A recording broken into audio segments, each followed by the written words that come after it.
this video, we'll be deploying Traefik as a reverse proxy. We'll configure it to route requests to different backend services while also using Traefik to manage TLS certificate. Just before we proceed, let's have a crash course about reverse proxies. A reverse proxy is a service that sits between the client and the backend servers. It forwards client requests to the appropriate backend services based on the set rules. It also hides backend infrastructure while improving security, performance, and scalability. They serve as load balancers by distributing traffic across multiple backend servers, preventing one single server from being overloaded. They help with TLS termination by handling HTTPS encryption and decryption. So clients can connect over HTTPS while backend servers may use HTTP. Reverse proxies also provide security and DDoS protection by hiding the backend server IP address, blocking malicious requests before they reach the backend, or filtering traffic using rate limiting and WAF, which is Web Application Firewall rules. Lastly, reverse proxies provide a layer of authentication and access control. Just so you know, forward proxies also exist. VPNs are a popular example of forward proxies. For a reverse proxy, the traffic path is from a client to a reverse proxy and then to the server. But for a forward proxy, the user sends a request to a proxy and then the proxy sends a request over the internet, like a VPN technically. With the crash course out of the way, we can focus on Traefik. Traefik is natively compliant with every major cluster technology such as Kubernetes, Docker Swarm, AWS, and lots of other providers, and can also handle many of them at the same time. It even works for legacy software running on bare metal. Personally, I love how it integrates with Docker, and it can automatically discover containers and route traffic to them based on the labels you define. Plus, it natively handles Let's Encrypt certificates for free HTTPS in a clean way. So Traefik works by taking an incoming request on a port which is exposed called the entry point. The router will then analyze the request by checking the properties like the host, the paths, the headers. If there are attached middlewares, the middleware will evaluate that request before it's then forwarded to the service. Providers are different ways to discover the services that live on your infrastructure, their IP, their health, and other information. The middlewares are particularly very interesting. They attach the routers and they are a means of tweaking the request before they get sent to the service or before the response comes back to the client. At this point, we have enough context to make a sample deployment. We'll set up an EC2 instance with Docker installed. We'll configure Traefik with a Docker container to act as a reverse proxy. We then spin up 2 containerized services while using Traefik automatic certificate generation with Let's Encrypt, and then serve these apps over HTTPS. Finally, we'll test to ensure everything works on a web browser. Here's an architectural diagram describing exactly what we want to achieve. We have an EC2 instance that will run 3 containers. And in this case, Traefik will be one of the containers, balancing traffic balancing requests to 2 other containers in this case. We will only be exposing 2 ports, which is port 80 on Traefik, which is container port, and of course the host port also on port 80, mapping port 443 also to 443 on the container of Traefik. But the internal services, which is service 1 and service 2, will not be exposed. So technically, the application will expose port 80, but then we will not expose the ports to the host, or we will not expose the host port in any case. So we want to have service 1 demo.feitosin.cloud route request to service 1, and then service 2.demo.feitosin.cloud route request to service 2. Of course, Traefik provides a dashboard also. We will also want to see that the Traefik dashboard gets visualized when we hit Traefik dashboard demo.feitosin.cloud. So this is what we want to achieve holistically. I have prepared a Docker compose file. So we have a Docker compose file. Basic services are declared here as I showed on the architectural diagram. Traefik is described as a service. We're using version 3.3.3 of Traefik's Docker image in this case. We've set the container name, we've set the port as discussed earlier, and we've mapped specific volumes. We've mapped the Docker socket so Traefik can actually see events from the Docker containers. So when you create containers, it should be able to read the labels because we'll be using the Docker provider in this case. We have also mapped volumes for Traefik YAML file, which I'll show shortly, the rules YAML file, and of course the ACME JSON file, which is where the certificates will be stored. We're also creating a network in this case, or we are including Traefik container into a network called main. The network will be created just below. If you understand Docker Compose, this is sort of how you declare networks and how you later get to create them in the future. Service 1 is also running a Docker getting started image. It would expose a web page on port 80. The container name was setting it to service 1 or service 01 in this case. We're also putting it in the same network so Traefik can actually communicate with this container. We're doing the same thing for service 2. In this case, it is using the Traefik OMI image. It's an interesting image. It technically shows the information of the host, and we'll be seeing all this information very shortly. We've set a container name also, and in this case, we're actually using the Docker provider of Traefik. So instead of mapping out the rules on a file, we'll be using Docker labels to actually say, oh, Traefik, send traffic to this service. Send traffic to this service when the host name is service 01 demo.cloud. Also, the entry point we'll be listening to here is the web secure port.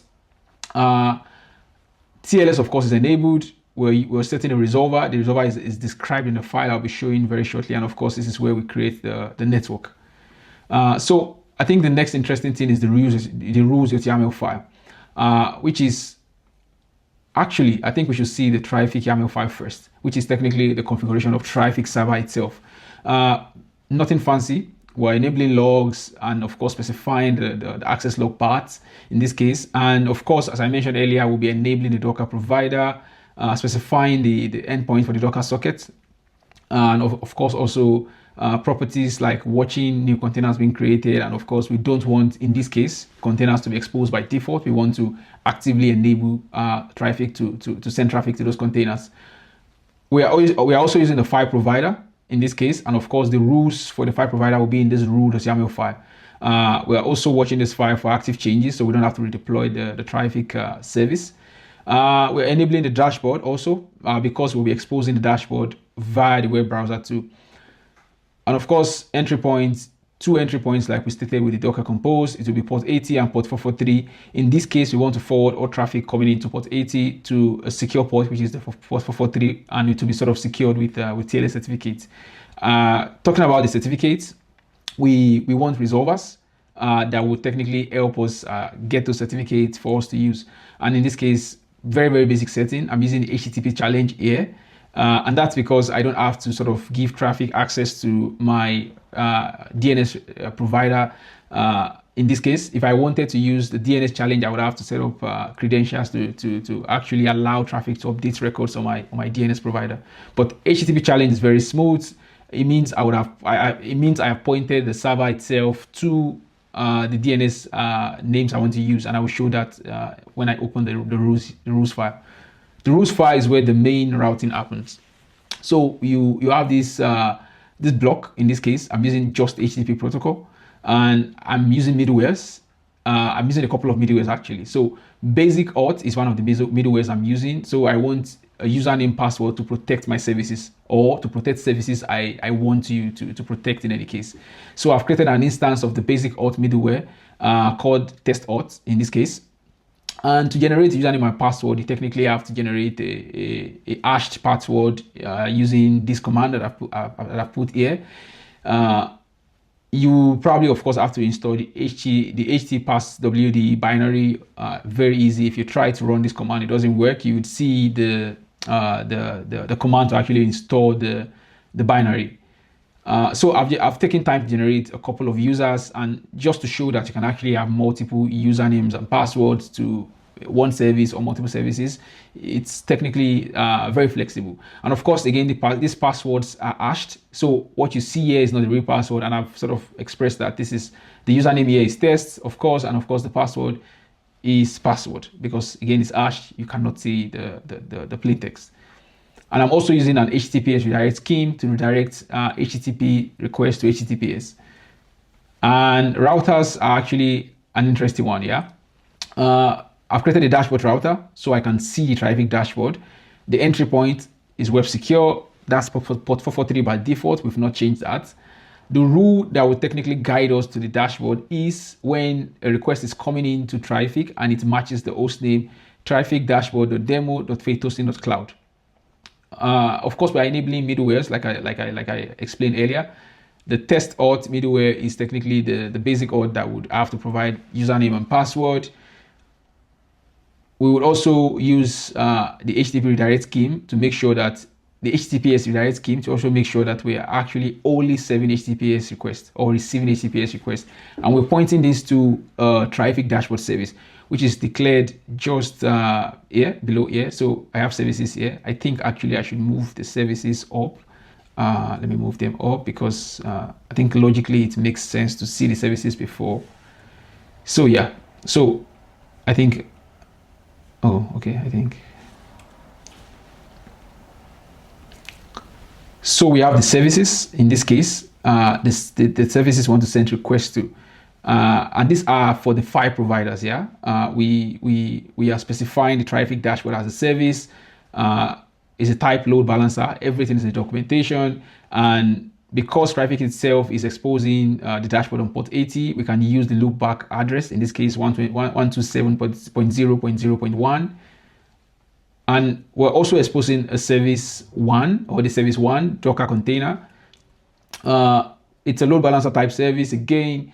And interestingly, because Traefik and the service will be in the same Docker network, we can actually use the container name, which is service 01 on port 80 to actually save this request, or technically to reference this container.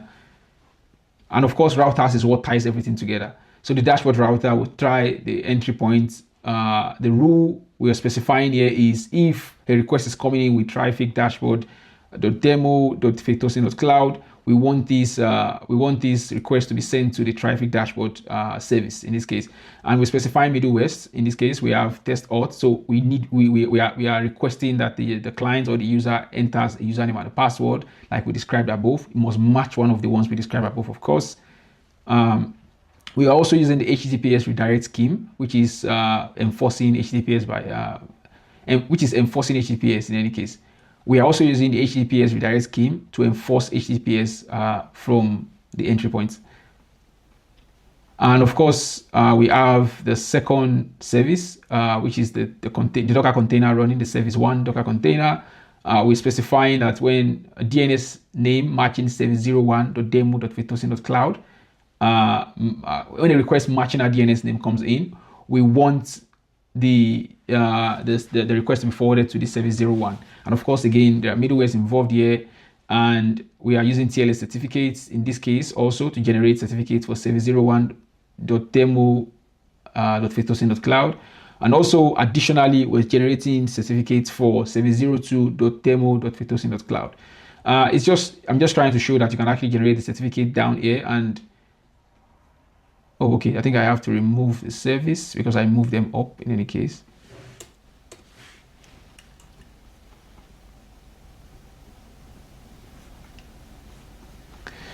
Okay, I think we can get in to actually deploy the containers now, or to technically start the containers. So I would do a Docker compose. Do I get a suggestion? Okay, no. A Docker compose up, and of course I want it detached, and I can actually just run this command, and I can see the containers running. So before we actually go check if the services work, I have already configured DNS to match, or of course A records to match the DNS name I want to the what's it called, to the IP address of the EC2 instance. So in this case, we can actually just check what records are mapped, and just again to confirm that we have the right records. Of course, this is mapped correctly. And if I do the same for the service 1, if I just copy this, copy service 1 faithhosting.cloud, check the IP address, and it's technically mapped to the IP address of the EC2 instance. So this is the only requirement for HTTP challenge to work in any case. We can actually opt on to see that the service works, and of course we are requested to input a username and a password. And in this case, if you remember that the username is test and the password is actually password. So never, and then we can see the dashboard, and I think the first thing to do actually is to grab yeah, let's grab the DNS name and go to the browser to actually see what is happening. So yeah, and in this case again, we're just using the HTTP router. We don't have a TCP router or UDP router just yet. We enabled logging, of course. We don't have tracing or metrics enabled yet. We're using again the Docker provider and the file provider. So if we actually explore what the HTTP provider is, what the HTTP protocol is actually doing in this case, we can see the routers, the services, the middlewares we enabled, which of these are in success, warning, or errors. And in this case, we don't have any errors, of course, because I think everything has been configured correctly. So moment of truth is to actually check that our services are actually working.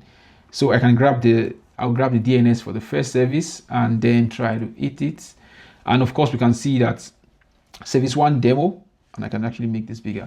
Service 1.demo.fitosin.cloud is actually showing the Docker getting started page like we expected. I can do the same for the second service to see actually. And yeah, it shows the interesting information about the host like we expected in any case. So it's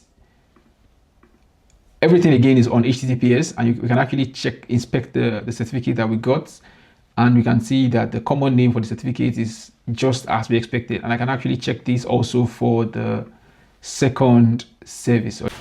We've been able to deploy multiple services as Docker containers behind Traefik with TLS. I'll add the GitHub link for the Docker Compose and config files in the description. A couple of improvements you can actually make is you can add as many services as you want by duplicating the Docker labels or probably adding to the file provider. You can also try implementing the DNS challenge for wildcard certificates. So instead of generating different certificates for different host names, you can actually generate the wildcard certificates with the DNS challenge. You can also actually explore the Traefik documentation for middlewares like rate limiting, IP whitelisting, or actually rewriting the URLs.